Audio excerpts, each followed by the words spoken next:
So, welcome back children.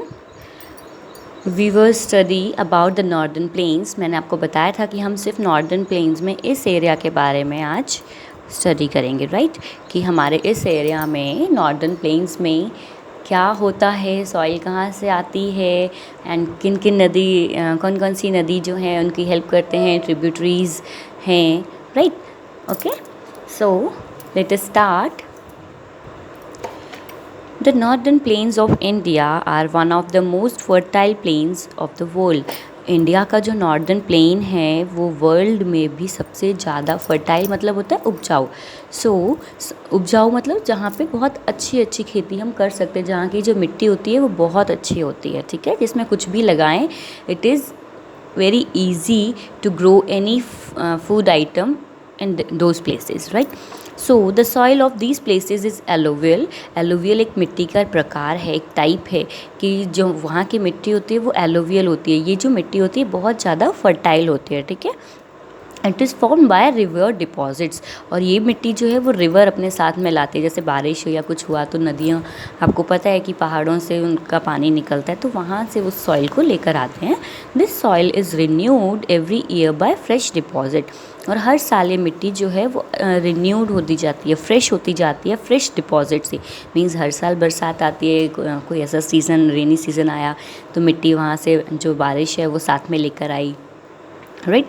तो the plains extended for about 2500 kilometre from Punjab in the west to Assam in the east.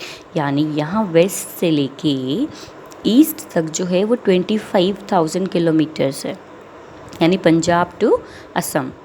The plains are wider in the west and narrower in the east. यानी यहाँ waste में तो ये काफ़ी narrow हैं but east में जाके ये नैरो हो जाते हैं, मीन्स कुछ एरिया से, right? These plains are formed by 3 river system. ये जो एरिया है वो 3 नदियों की वजह से बना हुआ है, राइट? सबसे पहली है इंडस नदी, फिर आती है हमारी गंगा एंड देन ब्रह्मपुत्र, ठीक है. कौन कौन सी है? We have Indus. ये जो इंडस नदी है ये इस एरिया से निकलती है, right? Then Ganga and then Brahmaputra. Okay, so first we will read about the Indus system or the Indus river. ठीक है, हम इंडस के बारे में पढ़ेंगे, मीन्स पहले हम सिर्फ इतना पोर्शन पढ़ेंगे. So Indus rises from Mount Kailash in Tibet and passes through the Himalayas before it is joined by its various tributaries. यानी जो हमारी इंडस नदी है वो माउंट कैलाश जो तिब्बत में है वहाँ से निकलती है, ओके. एंड वो वहाँ से फिर कहाँ जाती है, उसको दूसरी नदियाँ मिल जाती हैं, राइट? वो वहाँ से जब निकली थी इंडस नदी जब आई तो उसको दूसरी नदियाँ मिल गई, ठीक है. तो वो भी नदी उनके साथ जुड़ गई. मेन कौन सी नदी थी? मेन इंडस नदी थी. इंडस नदी से ही पानी आ रहा था एंड इसके बाद वो पानी जो है वो दूसरी नदियों में भी चला गया. उसकी हेल्पिंग नदियाँ बोल सकते हैं हम ट्रिब्यूटरीज को, right? So the 5 main tributaries of river Indus are. Indus नदी के 5 जो हैं वो सहायक नदियाँ कौन सी हैं? That is Sutlej, Beas, Ravi, Chenab and Jhelum. और ये सभी नदियाँ जो है वो पंजाब रीजन से निकलती थी, राइट? इसलिए यहाँ इसका जो नाम है वो पंजाब रखा गया, ठीक है. आपने कभी सोचा है पंजाब एक्चुअल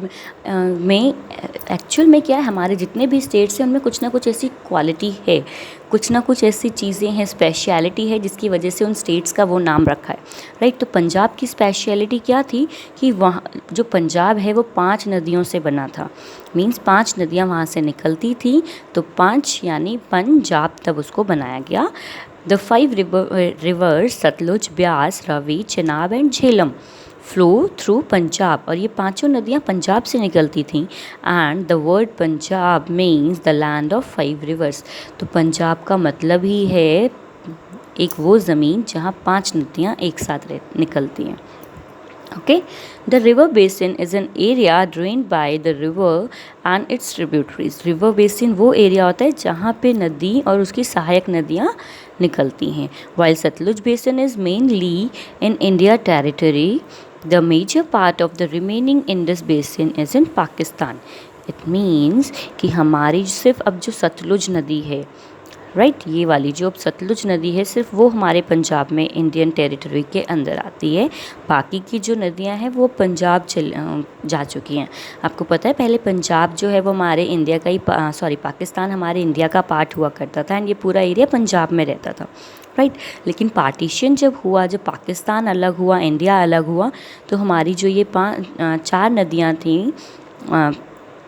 नदियाँ थीं ये सब पाकिस्तान वाली साइड में हो गई थी एंड सिर्फ सतलुज ही ऐसी है जो हमारे इंडियन टेरिटरी के अंदर आने लगी। The river Indus flowing through a large area in Pakistan falls into the Arabian C.